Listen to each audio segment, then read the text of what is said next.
하나님의 말씀과 은혜가 있는 자리에 오신 여러분 환영하고 주의 이름으로 축복합니다. 2025년 4월 14일 월요일에 하나님께서 하실 놀라운 일을 여러분과 함께하는 성경 읽어주는 목사 언덕위의 용성교회 하양토킹 김익수 목사입니다. 비도 오고 눈도 오고 날이 많이 춥습니다. 건강 잘 챙기시고요. 힘찬 월요일을 시작하면서 오늘 사무엘 하 19장부터 21장까지 함께 읽고 은혜를 나누도록 하겠습니다. 어떤 사람이 요압에게 아뢰되 왕이 압살롬을 위하여 울며 슬퍼하시나이다 하니 왕이 그 아들을 위하여 슬퍼한다 함이 그 날의 백성들에게 들림에 그 날의 승리가 모든 백성에게 슬픔이 된지라. 그 날에 백성들이 싸움에 쫓겨 부끄러워 도망함같이 가만히 성읍으로 들어가니라.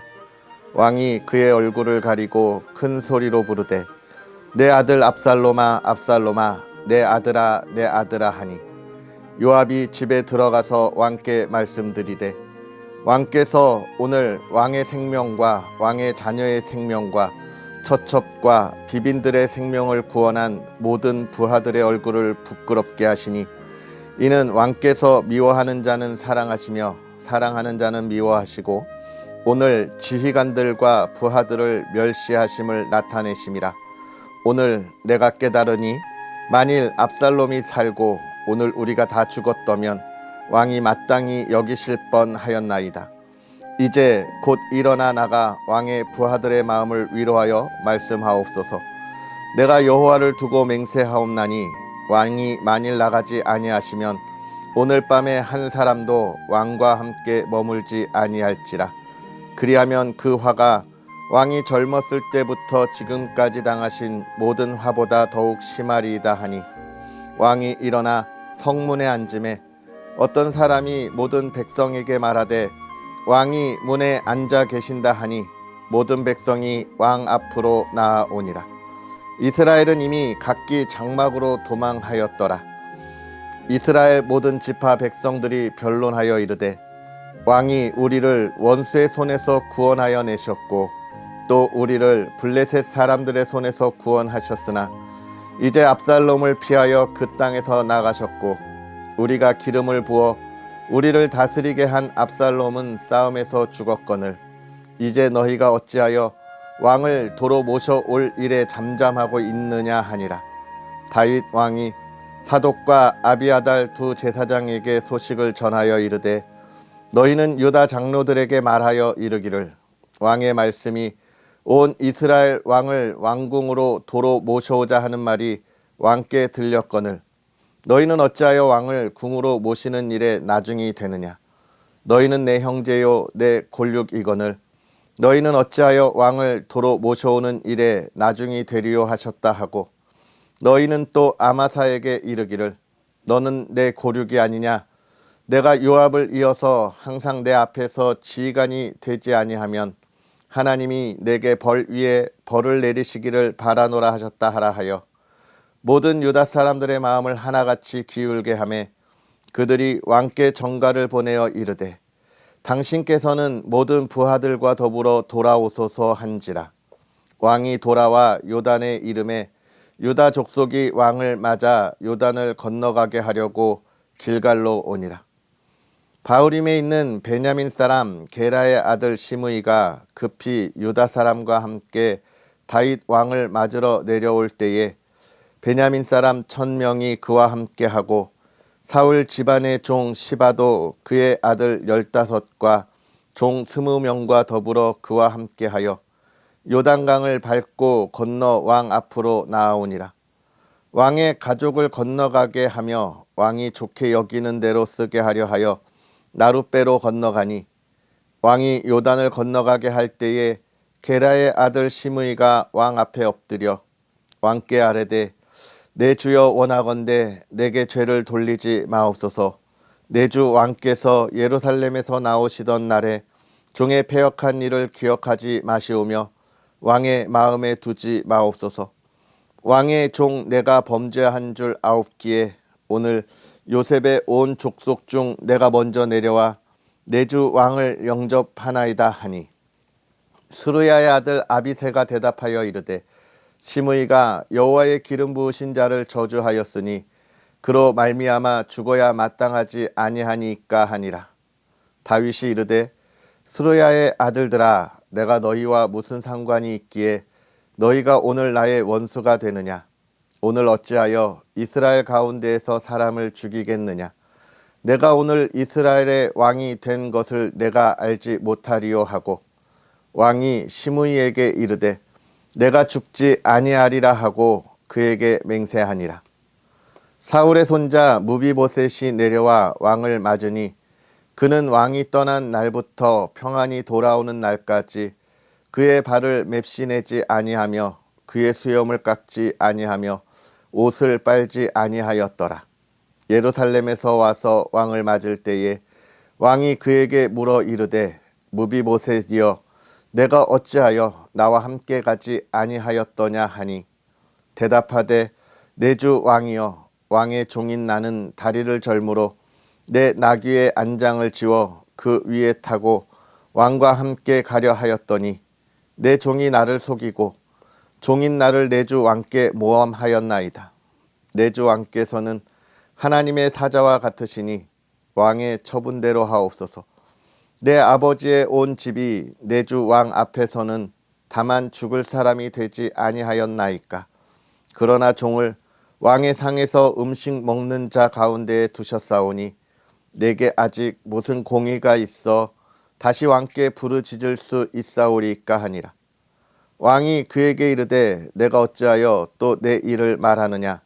내가 이르노니 너는 시바와 밭을 나누라 하니 무비보셋이 왕께 아뢰되 내 주 왕께서는 평안히 왕궁에 돌아오시게 되었으니 그로 그 전부를 차지하게 하옵소서 하니라.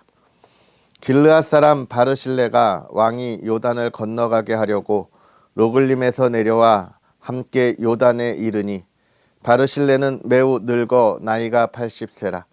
그는 큰 부자이므로 왕이 마하나임에 머물 때에 그가 왕을 공개하였더라. 왕이 바르실레에게 이르되 너는 나와 함께 건너가자. 예루살렘에서 내가 너를 공개하리라. 바르실레가 왕께 아뢰되 내 생명의 날이 얼마나 있사옵기에 어찌 왕과 함께 예루살렘으로 올라가리이까. 내 나이가 이제 80세라 어떻게 좋고 흉한 것을 분간할 수 있사오며 음식의 맛을 알 수 있사오리이까. 이 종이 어떻게 다시 노래하는 남자나 여인의 소리를 알아들을 수 있사오리이까. 어찌하여 종이 내 주 왕께 아직도 누를 끼치리이까. 당신의 종은 왕을 모시고 요단을 건너려는 것뿐이거늘 왕께서 어찌하여 이 같은 상으로 내게 갚으려 하시나이까. 청하건대 당신의 종을 돌려보내옵소서. 내가 내 고향 부모의 묘 곁에서 죽으려 하나이다. 그러나 왕의 종 김함이 여기 있사오니 청하건대 그가 내 주 왕과 함께 건너가게 하시옵고 왕의 처분대로 그에게 베푸소서 하니라. 왕이 대답하되 김함이 나와 함께 건너가리니 나는 내가 좋아하는 대로 그에게 베풀겠고 또 내가 내게 구하는 것은 다 너를 위하여 시행하리라 하니라. 백성이 다 요단을 건너매 왕도 건너가서 왕이 바르실레에게 입을 맞추고 그에게 복을 비니 그가 자기 곳으로 돌아가니라. 왕이 길갈로 건너오고 김함도 함께 건너오니 온 유다 백성과 이스라엘 백성의 절반이나 왕과 함께 건너니라. 온 이스라엘 사람이 왕께 나와 왕께 아뢰되 우리 형제 유다 사람들이 어찌 왕을 도둑하여 왕과 왕의 지방과 왕을 따르는 모든 사람을 인도하여 요단을 건너가게 하였나이까 하매 모든 유다 사람이 이스라엘 사람에게 대답하되 왕은 우리의 종친인 까닭이라. 너희가 어찌 이 일에 대하여 분내느냐. 우리가 왕의 것을 조금이라도 얻어 먹었느냐. 왕께서 우리에게 선물로 주신 것이 있느냐. 이스라엘 사람이 유다 사람에게 대답하여 이르되 우리는 왕에 대하여 10몫을 가졌으니 다윗에게 대하여 너희보다 더욱 관계가 있거늘 너희가 어찌 우리를 멸시하여 우리 왕을 모셔오는 일에 먼저 우리와 의논하지 아니하였느냐 하나 유다 사람의 말이 이스라엘 사람의 말보다 더 강경하였더라. 마침 거기에 불량배 하나가 있으니 그의 이름은 세바인데 베냐민 사람 비그리의 아들이었더라. 그가 나팔을 불며 이르되 우리는 다윗과 난을 분깃이 없으며 이새의 아들에게서 받을 유산이 우리에게 없도다. 이스라엘아 각각 장막으로 돌아가라 하매 이에 온 이스라엘 사람들이 다윗 따르기를 그치고 올라가 비그리의 아들 세바를 따르나 유다 사람들은 그들의 왕과 합하여 요단에서 예루살렘까지 따르니라. 다윗이 예루살렘 본궁에 이르러 전에 머물러 왕궁을 지키게 한 후궁 10명을 잡아 별실에 가두고 먹을 것만 주고 그들에게 관계하지 아니하니 그들이 죽는 날까지 갇혀서 생과부로 지내니라. 왕이 아마사에게 이르되 너는 나를 위하여 3일 내로 유다 사람을 큰 소리로 불러 모으고 너도 여기 있으라 하니라. 아마사가 유다 사람을 모으러 가더니 왕이 정한 기일에 지체된지라. 다윗이 이에 아비새에게 이르되 이제 비그리의 아들 세바가 압살롬보다 우리를 더 헤아리니 너는 내 주의 부하들을 데리고 그의 뒤를 쫓아가라.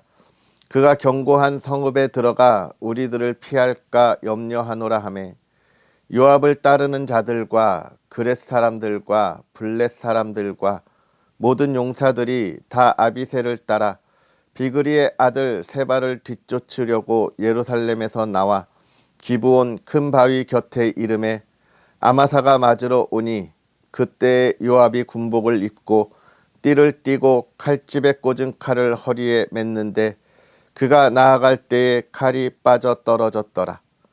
요압이 아마사에게 이르되 내 형은 평안하냐 하며 오른손으로 아마사의 수염을 잡고 그와 입을 맞추려는 채 하매 아마사가 요압의 손에 있는 칼은 주의하지 아니한지라.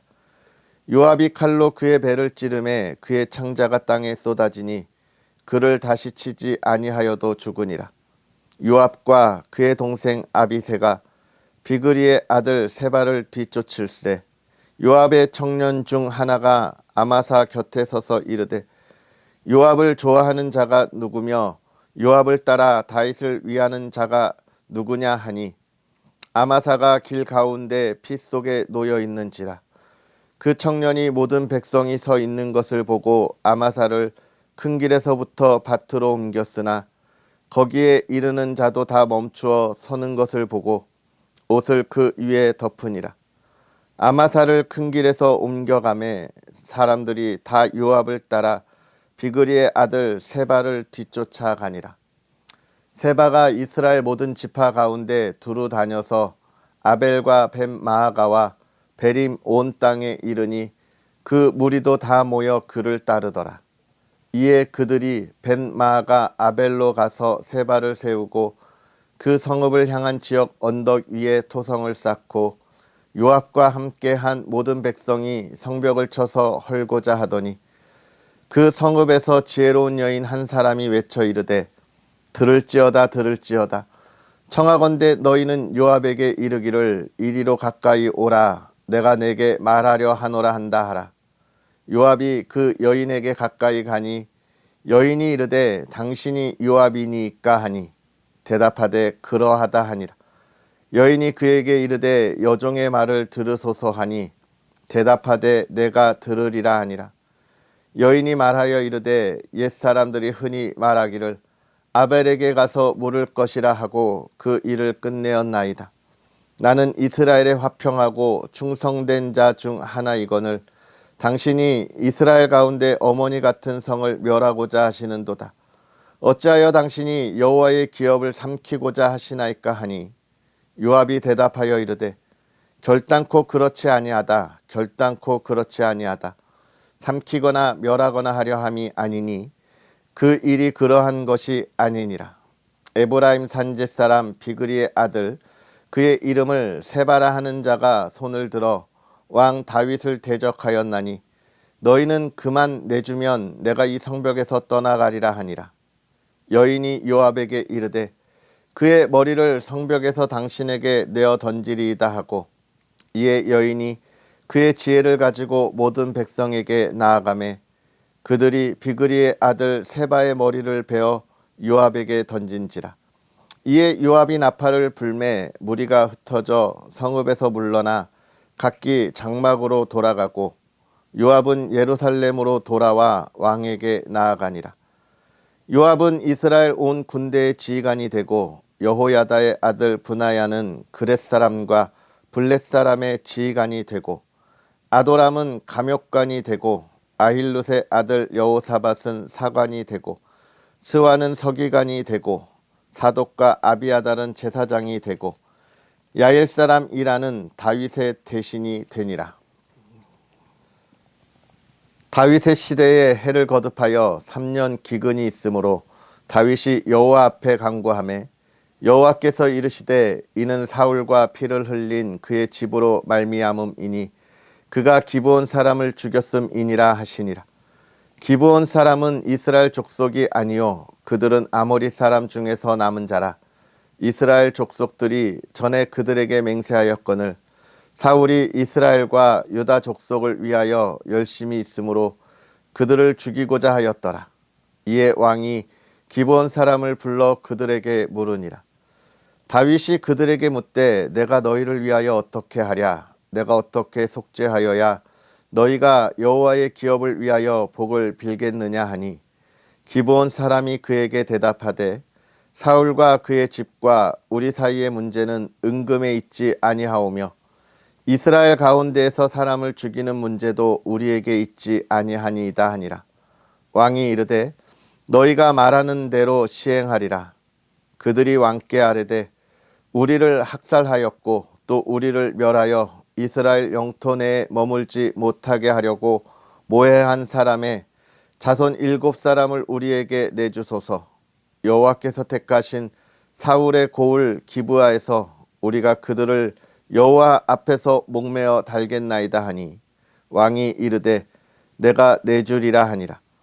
그러나 다윗과 사울의 아들 요나단 사이에 서로 여호와를 두고 맹세한 것이 있으므로 왕이 사울의 손자 요나단의 아들 무비보셋은 아끼고 왕이 이에 아야의 딸 리스바에게서 난 자 곧 사울의 두 아들 알모니와 무비보셋과 사울의 딸 메랍에게서 난 자 곧 무올랏 사람 바르실레의 아들 아드리엘의 5 아들을 붙잡아 그들을 기브온 사람의 손에 넘기니 기브온 사람이 그들을 산 위에서 여호와 앞에 목매어 달매 그들 7사람이 동시에 죽으니 죽은 때는 곡식 베는 첫날 곧 보리를 베기 시작하던 때더라. 아야의 딸 리스바가 굵은 배를 가져다가 자기를 위하여 바위 위에 펴고 곡식 베기 시작할 때부터 하늘에서 비가 시체에 쏟아지기까지 그 시체의 낮에는 공중에 새가 앉지 못하게 하고 밤에는 들짐승이 범하지 못하게 한지라. 이에 아야의 딸 사울의 첩 리스바가 행한 일이 다윗에게 알려지매 다윗이 가서 사울의 뼈와 그의 아들 요나단의 뼈를 길르앗 야베스 사람에게서 가져가니 이는 전에 블레셋 사람들이 사울을 길보아에서 죽여 블레셋 사람들이 벳산 거리에 매단 것을 그들이 가만히 가져온 것이라. 다윗이 그곳에서 사울의 뼈와 그의 아들 요나단의 뼈를 가지고 올라오매 사람들이 그 달려 죽은 자들의 뼈를 거두어다가 사울과 그의 아들 요나단의 뼈와 함께 베냐민 땅 셀라에서 그의 아버지 기스의 묘에 장사하되 모두 왕의 명령을 따라 행하니라. 그 후에야 하나님이 그 땅을 위한 기도를 들으시니라.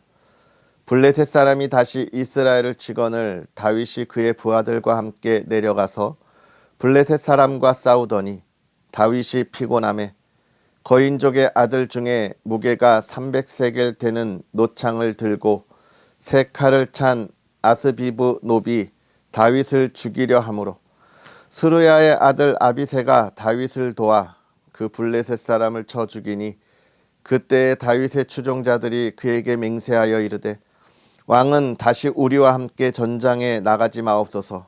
이스라엘의 등불이 꺼지지 말게 하옵소서 하니라. 그 후에 다시 블레셋 사람과 곱에서 전쟁할 때에 후삿 사람 십북에는 거인족의 아들 중에 삽을 쳐 죽였고, 또 다시 블레셋 사람과 곱에서 전쟁할 때에 베들레헴 사람 야오 우레김의 아들 엘하나는 가드 골리앗의 아우 라후미를 죽였는데 그자의 창자루는 배틀채 같았더라. 또 가드에서 전쟁할 때에 그곳에 키가 큰 자 하나는 손가락과 발가락이 각기 6개씩 모두 24개가 있는데 그도 거인족의 소생이라. 그가 이스라엘 사람을 능욕함으로 다윗의 형 삼마의 아들 요나단이 그를 죽이니라. 이 네 사람 가드의 거인족의 소생이 다윗의 손과 그의 부하들의 손에 다 넘어졌더라. 아멘. 할렐루야. 하나님의 크신 은혜가 오늘도 여러분에게 가득하기를 주님의 이름으로 축복합니다. 날씨가 많이 춥습니다. 4월에 눈을 다 보는 기이한 날씨인데요. 정말 추운 날씨에 건강 잘 챙길 수 있는 여러분의 시간들이 되기를 소망합니다. 오늘 우리가 읽은 사무엘하 19장부터 21장의 이야기, 어제까지 이제 그의 아들 압살롬이 일으킨 반란에서 오늘은 그 반란이 끝나고 다윗이 다시 자기의 자리로 되돌아가는 모습들을 우리가 보고 있습니다. 정말 힘들고 어려운 시간이 지나갔음을 보여주는 것이고요. 또 그 힘들고 어려운 시간이 지나가서 다시 모든 것이 원래대로 회복되는 그 과정의 모습을 보고 있는데, 여기에도 두 가지의 모습을 보게 되는 거죠. 하나는 그가 다시 자신의 자리를 찾은 회복의 기쁨, 그것을 모든 백성들이 함께 기뻐하는 그런 상황 속에서, 또 하나는 무엇입니까? 그러한 상황 속에서도 다윗은 자신의 아들 압살롬의 죽음을 가지고 슬퍼하는 모습들을 우리는 보면서, 또 그 승리의 기쁨에 있어야 할 많은 이스라엘 백성들이 기뻐하지 못하고 마치 죄인처럼 풀이 죽어서 돌아가는 모습을 오늘 우리는 말씀을 통해서 보게 됩니다. 이 장면, 이 모습 속에서 크게 우리는 두 가지를 생각해 볼 수 있을 것 같습니다. 하나는 무엇이냐면, 여러분, 이 세상에 있는 모든 삶에 있어서 우리가 살아가는 삶에 완전한 위로와 완전한 기쁨은 없다는 것을 우리에게 보여주고 있습니다. 아무리 기쁜 일이 많다 할지라도 그것이 우리의 모든 삶을 완전하게는 만들어주지 못하는 거예요. 즉, 이 세상이 얼마나 불완전한가에 관한 이야기를 우리에게 보여주고 있습니다. 제가 창세기에 하나님이 이 세상을 창조하시는 그 과정 속에서 빛이 있으라 하신 말씀을 가지고 여러분과 참 자주 나누는데요. 여러분, 이 빛이 있으라 이 한마디가 얼마나 놀라운 하나님의 전능함을 보여주는지 다시 한번 생각하면 좋을 것 같아요. 여러분, 우리에게 빛이 있을 때는 어떤 빛입니까? 발광체라고 하는 게 있어야 되죠. 빛을 시작하는 게 있어야 합니다. 제가 지금 여러분에게 이렇게 영상으로 찍고 있지만, 이러한 영상에서도 더 밝은 얼굴을 보여주려고 지금 제 밑에도 조명이 2개가 있고 위에도 조명이 있어요. 이렇게 있어야 제가 더 밝은 그런 모습을 가질 수 있는 거죠. 그런데 이 세상의 빛은 문제가 있죠. 저를 이렇게 앞에서는 밝게 비춰주지만 이 빛이 지나간 뒤에는 뭐가 있다는 거예요? 어둠이 있어요. 아무리 우리의 앞에서 우리의 앞날을 밝게 비춰주는 스포트라이트가 있다 할지라도 그 빛이 내 앞은 밝게 비춰주지만 내 등 뒤에는 그림자를 가지고 늘 나를 붙잡고 늘어지는 게 이 세상의 빛이에요. 즉, 이 세상의 영광이 그렇습니다. 나에게 기쁨과 승리와 모든 것을 이루는 것 같은 영광의 자리에 세워주지만 그 이면에 가지고 있는 그 사람의 그림자는 결코 지울 수 없다는 거죠. 그런데 하나님의 빛은 달라요. 하나님의 빛은 이렇게 발광체가 있어서 우리의 앞에서만 비춰주는 게 아닙니다. 빛이 있으라 할 때 그냥 환하게 밝아지는 거예요. 사방이 밝아지는 거예요. 하나님의 빛에는 그림자가 없습니다. 사방이 다 밝게 빛나는 거예요. 우리가 귀신이라서 유령이라서 그림자가 없나? 그게 아니에요. 사방이 밝으니까 그림자를 비출 수 있는 그러한 곳이 없는 거예요. 하나님의 영광이 그런 겁니다. 모든 것에 기쁨이 되고 모든 것에 영광이 되니까 그 삶에 근심이나 걱정이 따라올 수 없는 거예요. 왜? 하나님의 전능하심에 보호하심이 있기 때문에 그런 겁니다. 오늘 이 다윗이 승리의 기쁨 가운데서도 슬퍼하는 모습은 이 세상이 주는 승리와 그 뒤에 그림자의 모습을 명확하게 보여주면서 우리가 하나님의 영광의 자리에 있다는 것이 얼마나 복되고 감사한 일인지를 다시 한번 이야기해 주는 거예요. 또 한 가지 이 다윗의 슬픔을 통하여 우리가 확인할 수 있는 건, 여러분, 이 세상은 모든 그 그림자를 굉장히 크게 만들어내요. 지금 다윗이 그 반란 가운데 모든 것을 다 마무리하고 다시 자신의 자리로 회복되었어요. 그러면 여러분, 무엇을 생각할 수 있습니까? 하나님이 세워주신 그 자리에 대한 감사와 자기가 쫓겼던 것이 회복되는 것에 기쁨을 나눌 수 있고, 그 일에 헌신한 자들과 함께 정말 우리가 더 앞으로 나아가야 할 미래와 비전을 바라볼 수 있는 그런 소중한 순간인데, 다윗은 그것보다 그러한 기쁨과 미래와 정말 자신의 소망을 바라봐야 할 그 귀한 시간에 무엇을 보고 있는 거예요? 자신에게 있는 자신의 아들의 죽음을 보면서 슬퍼하잖아요. 여러분, 이 슬픔이 지금 어떠한 일을 일으키고 있습니까? 모두가 행복하고 기뻐해야 할 이스라엘 모든 백성들을 다 슬픔 가운데 몰아넣는 거예요. 여러분, 슬픔의 전염성이 엄청납니다. 슬픔? 이건 단순한 슬픔이 아니라 비관적인 생각, 불평, 불만의 이 생각의 힘이 엄청나게 강력하다는 거예요. 여러분, 우리는 이제 앞을 보고 우리의 삶을 달려나갈 때 내 삶에 있는 작은 것들, 그런 불평, 정말 부족함, 이런 것들은 우리가 외면할 수 있어야 돼요. 하나님이 주시는 복과 그 은혜와 기쁨이 얼마나 큰데요. 왜 그걸 못 보고 작은 불평과 불만, 하나의 문제점들을 가지고 내가 정말 기뻐할 수 있는 모든 것들을 다 포기하고 살아가는지 모르겠어요. 오늘 우리가 이 말씀을 보면서 우리의 삶이 정말 기쁨과 희망으로 달려갈 수 있기를 소망합니다. 하나님이 우리를 향하여 주시는 은혜, 하나님이 우리를 향한 놀라운 계획들을 바라보고 갈 수 있었으면 좋겠습니다.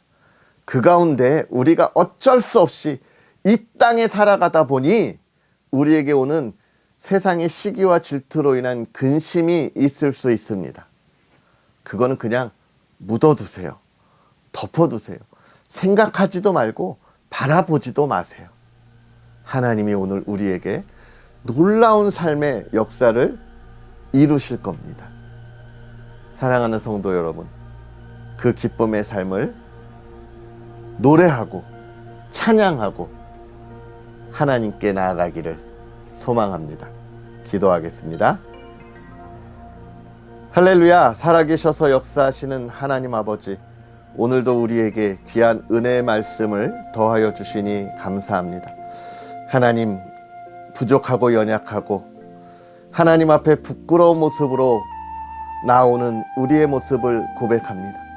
하나님의 전능하심과 전지하심으로 우리의 삶을 인도하시며 하나님이 보호하시고 하나님께서 주신 구원의 그 은혜의 기쁨을 우리에게 누리게 하시는데 아직도 우리의 부족함과 부끄러움이 세상에 가지고 있었던 저 죄악된 것을 잊지 못하고 그것으로 근심하고 걱정하는 우리의 모습을 고백합니다. 하나님, 우리가 주님 안에 깨어 일어나게 하옵소서. 세상의 것을 바라보지 아니하고 하나님이 주시는 은혜의 시간을 바라보고 나아가는 믿음의 사람들이 되게 하옵소서.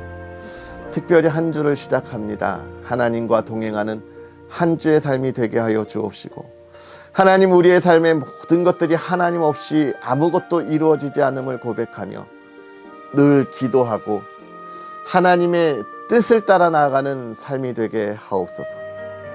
그 삶에 기쁨이 넘치게 하시고 평안이 있게 하옵소서. 또 사랑하는 가정을 하나님 기억하사 늘 풍요함을 누리게 하시고 가진 것을 나누게 하시고 하나님의 마음으로 사랑하는 가정이 되게 하여 주시옵소서. 이 나라와 이 땅이 하나님의 기쁨이 되게 하옵시고 하나님이 주시는 은혜의 기쁨, 미래의 소망이 가득한 이 나라 이 땅이 되게 하옵소서. 예수님의 이름으로 축복하고 기도하옵나이다. 아멘.